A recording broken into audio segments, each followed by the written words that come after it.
Según el informe anual del Consejo Ciudadano para la Seguridad Pública y la Justicia Penal de México, y sin tener en cuenta las ciudades en donde existen conflictos bélicos, 43 de las 50 urbes más violentas del mundo se encuentran en la región de Latinoamérica y el Caribe. El detalle está en que entre las 10 más violentas, 4 son venezolanas. La más violenta del mundo, Caracas. En sexto lugar aparece sorpresivamente Maturín. En el octavo lugar está Ciudad Guayana y en el noveno lugar está Valencia. Y otra ciudad inesperada como Barquisimeto también figura en un puesto lamentablemente privilegiado, entre comillas. ¿Por qué hemos llegado a estos niveles? Vamos a conversar con el experto criminólogo Fermín Mármol García. Fermín, gracias por permitirnos esta conversación en el día de hoy. ¿Cómo es que hemos podido llegar a unos niveles tan espantosos? Y ya prácticamente cuando uno dice Maturín, una pequeña ciudad al oriente, o Barquisimeto, una ciudad importante al occidente, ya prácticamente hablamos de toda la geografía. ¿Por qué? César Miguel, para mí es un placer estar contigo y con tu equipo. El tema del crimen y la violencia en Venezuela es un problema de salud pública. No tengamos la menor duda que el problema de crimen y la violencia se suman a los problemas alimenticios, a los problemas de medicamentos, para hacer una tormenta perfecta en la vida de los venezolanos. Y eso nos pesa y lo lamentamos. La respuesta concreta a tu interrogante se debe a que la institucionalidad en Venezuela, la institucionalidad se desmoronó.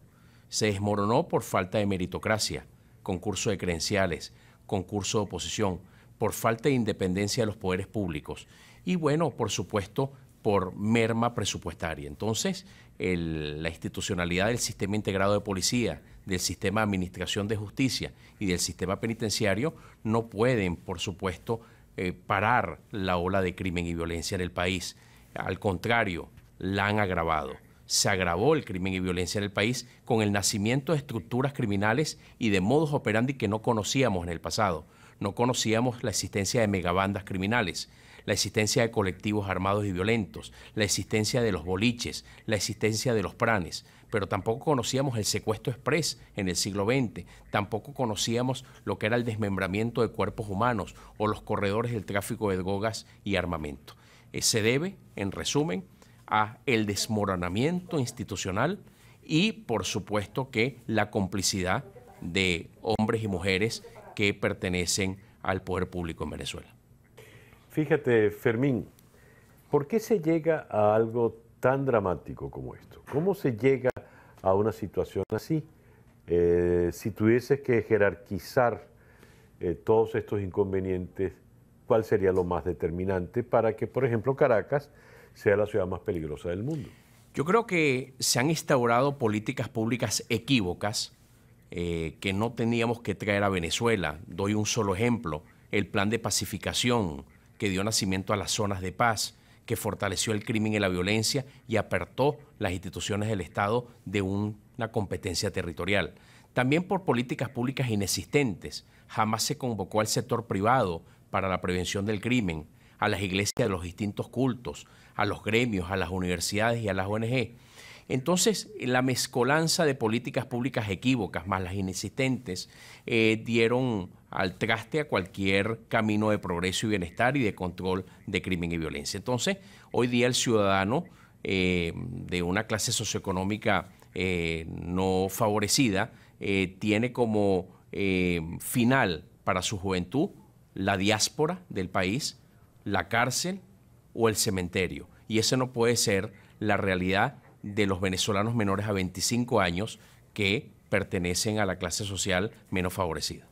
Fermín, ya para concluir, lo hemos tocado en otras oportunidades en los últimos años y en rigor es la conclusión a la que uno llega, toque el tema que toque de la vida pública venezolana. Si hablas con un médico te va a decir que a la larga todo depende de un cambio en la política de salud. Si hablas con un economista te va a decir algo parecido. Igual en el caso de la educación, no tiene por qué ser distinto en el caso de la seguridad. Un cambio de política supone un cambio de gobierno. Y la pregunta que la quiero dirigir a lo siguiente. Sale del gobierno no solo Nicolás Maduro, sino todo lo que él representa. El chavismo, el madurismo, la revolución salen del poder.